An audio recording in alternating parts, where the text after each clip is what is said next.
Marhaba bikoum fi Djazaïr, bienvenue en Algérie. Bienvenue dans une nouvelle vidéo en Algérie. Aujourd'hui je me trouve à Alger, la capitale, et je pars à la rencontre de Walid pour un nouvel épisode de J'irai cuisiner chez vous. Walid, c'est un passionné de cuisine, un expert de la cuisine algérienne et de la cuisine antique, et il va me faire découvrir une spécialité qu'on va cuisiner ensemble, donc une spécialité que je vais découvrir et que je vais apprendre à cuisiner. Je suis plus très loin de chez lui, on va le rencontrer et je vous le présente.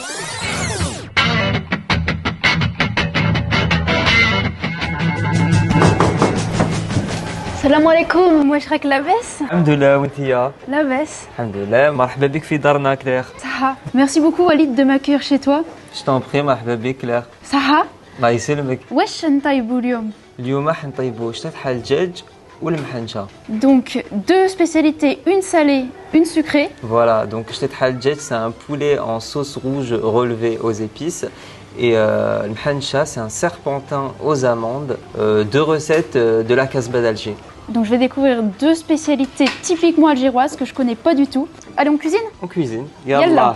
Claire, on va faire شطيحة الدجاج. C'est un poulet en sauce qu'on fait beaucoup ici en Algérie. La première étape, ce qu'on va faire, on va s'occuper des épices, on va torréfier nos épices. C'est un plat qui demande un mélange d'épices qui s'appelle haror nefsa. D'accord, donc c'est ce mélange. Voilà. Alors à l'intérieur, on a skinjbir, Exactement, zanjabil, qalfa qarfa oud, ouais. en bâton. Ça, je connais pas. Ça, c'est du galanga. En arabe, nqolo khanjulan. Je connais même pas en français. Redis-le moi. Galanga, Galanga. racine de galanga. D'accord. Ah, ça a une odeur.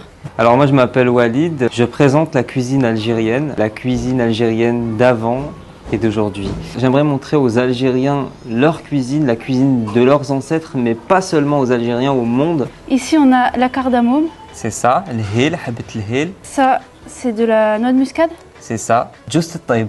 Ça, c'est de l'anis étoilé ou badiane. Voilà, نحن نقولوا badian. Ici, on a du clou de girofle, Voilà, le قرنفل, le curcuma, ouais, le korkom. qu'on va moudre ensuite. On va moudre Bien sûr. tout ça. Ça, c'est de l'écorce d'un arbre, mais je sais pas ce que c'est. C'est le qarfa oud, mais c'est une autre sorte de qarfa. Ah, donc c'est une autre Celle-là- sorte de cannelle. Elle est sucrée et légèrement pimentée. D'accord. C'est du poivre, ça? Non, Non. ça c'est kubeb, kebaba, Ouais, je connais pas. piment de Jamaïque. D'accord. Bah, tu vois, je découvre des épices grâce à toi. Ça, je ne connais pas non plus. Du maquis, psipsa, ça s'appelle. D'accord. Psipsa. Voilà.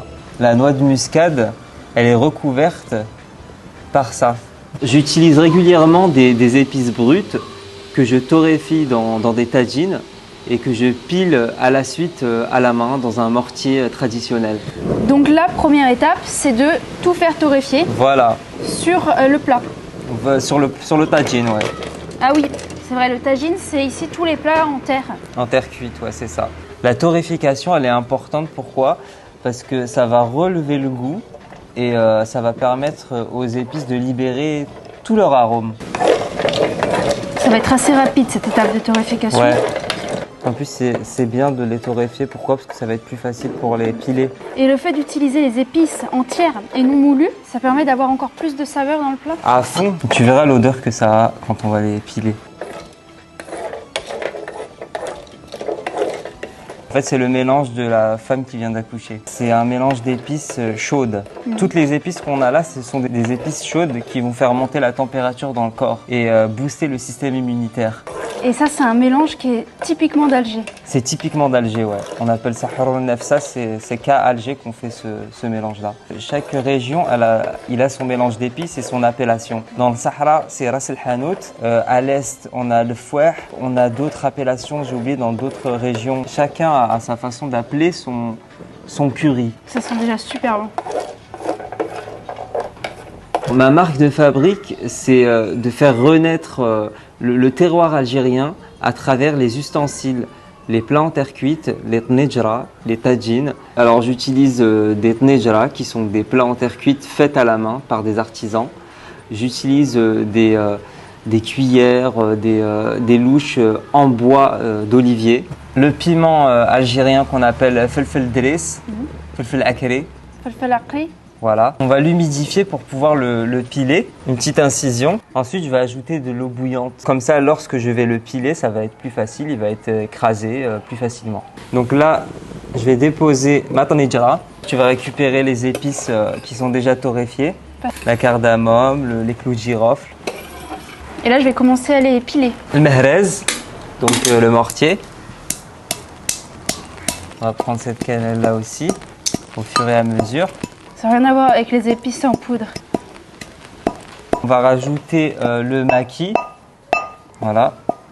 Le gingembre, on peut y aller avec le gingembre.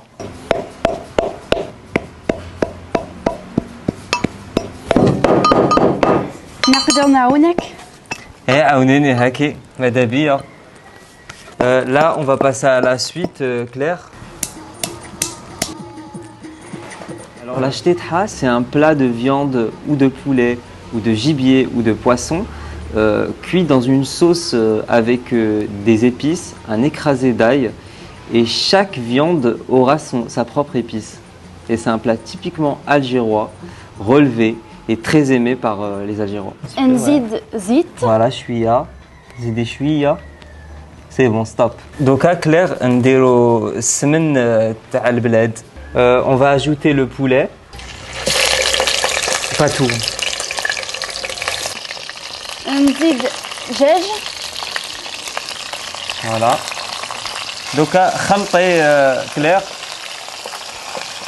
لازم الدجاج يتقلى مليح. Donc là, je vais récupérer mon حرور النفسة que j'ai bien pilé. Là, c'est une étape importante. On va préparer dirsa. Le dirsa, c'est un écrasé d'ail aux épices. C'est ce qui va donner du goût à notre poulet. Je prends l'ail.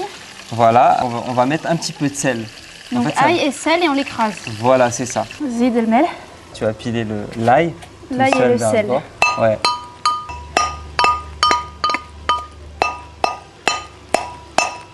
وش نزيدو؟ فلفل. فلفل عكري. Après, on ajoute le piment rouge épicé et on écrase tout ça.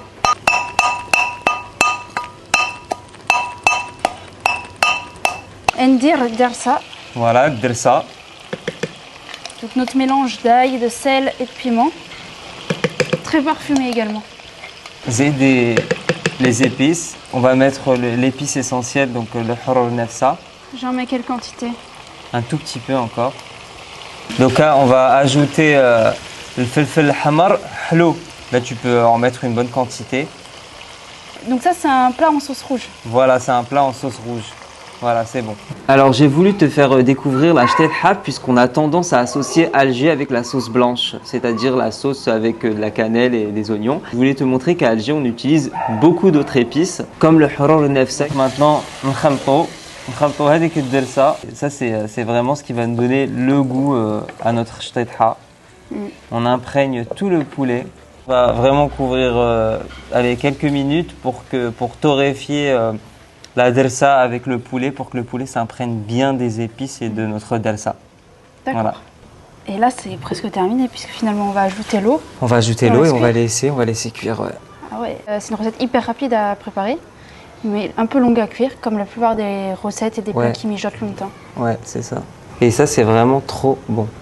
Bah, j'ai hâte de goûter. Alors la shtetha, elle se mange généralement dans des moments festifs. Donc on peut la retrouver pour des mariages ou des baptêmes pendant le mois du ramadan. Dans les plats algérois, on a tendance à ne pas mélanger l'oignon et l'ail. C'est soit ail, soit oignon. Dans la shtetha, dans le mtouwem, normalement, on n'a que de l'ail.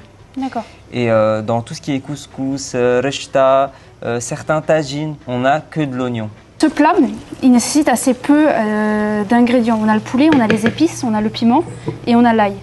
Donc le choix des épices, en fait, d'utiliser des épices de bonne qualité, c'est ce qui va faire que le plat va avoir un bon goût. Ici, on a tendance à Alger, les viandes, de ne pas trop les accompagner avec des légumes pour ne pas masquer leur bon goût. C'est-à-dire qu'on va favoriser le poulet en sauce avec un petit accompagnement de pois chiches qui est neutre, qui ne va pas changer le goût de la sauce. Donc c'est pour avoir vraiment du poulet en sauce. Donc là, Claire, le poulet ta'na راهو تقلى مليح. Et maintenant, je vais te demander تزيدي الماء, s'il te plaît. Le masron. Le masron.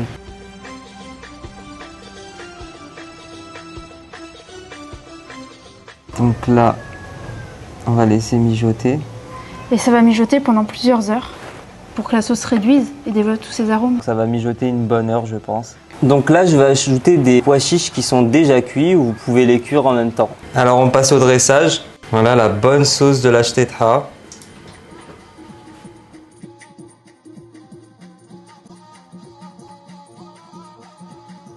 J'ai décidé de faire la mhancha puisque c'est vraiment la pâtisserie algéroise très ancienne qui est faite depuis la nuit des temps. Pour préparer mancha, Walid commence par préparer la farce en mélangeant des amandes moulues torréfiées, du sucre, un peu de cannelle, une pincée de sel et du beurre fondu, puis il ramasse le tout avec de l'eau de fleur d'oranger jusqu'à l'obtention d'une pâte molle et légèrement humide. Il faut ensuite disposer les feuilles de dioul, les feuilles de briques algériennes sur tout le long de la table, les badigeonner de semaine fondue, disposer la farce de pâte d'amande et rouler la mancha avant de la badigeonner à nouveau de semaine et de la faire cuire. Quand la mancha est dorée, Walid la sort du four et va la recouvrir de miel avant de la décorer de roses et d'amandes effilées. On peut retrouver la mhancha dans d'autres pays du bassin méditerranéen, mais la différence de la mhancha algérienne, ce sont ses épices et la feuille qu'on va utiliser pour la mhancha.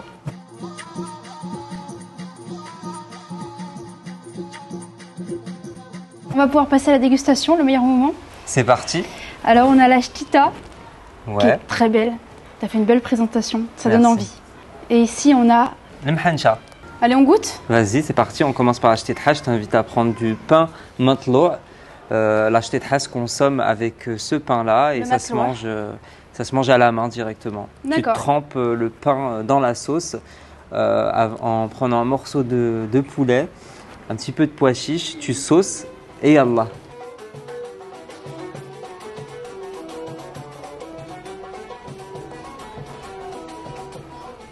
La viande est bien cuite, on sent qu'elle a mijoté pendant longtemps.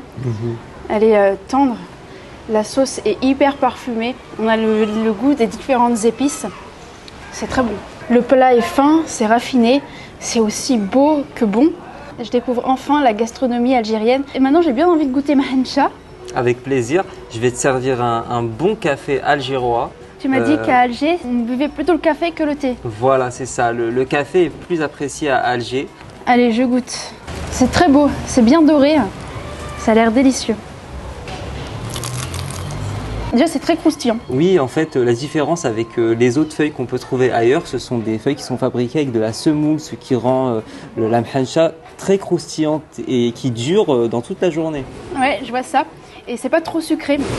On sent la fleur d'oranger, mais qui reste assez subtile. Et puis, tu as mélangé, je crois, des amandes et des amandes torréfiées. Donc, on a ce goût un peu d'amande grillée, Voilà, c'est ça. qui donne un très bon goût. Et on a une touche subtile de sel qui contrebalance le sucré. Et tu peux boire le café avec. Tu sens des petites saveurs, tu arrives à savoir ce qu'il y a à l'intérieur ou pas? C'est difficile à deviner. Moi, c'est la première fois que je bois du café. Ah, t'aimes pas trop le café du coup? Non. Dis-moi comment t'as fait le café. Le café, ici à Alger, on ajoute un petit peu d'eau de fleurs d'oranger et on laisse une infusion de fleurs de jasmin. D'accord. Attends, je vais Donc, regoûter du coup. C'est ce goût floral en fait qui adoucit ce côté fort du café. Je sens peut-être une petite note de fleur d'oranger Mhm. que je reconnais. Merci beaucoup Walid de m'avoir fait découvrir ces deux spécialités. Bah, je t'en prie, j'espère qu'elles t'ont plu. Ajbouk al-wasfat. Ah, je vous n'ai.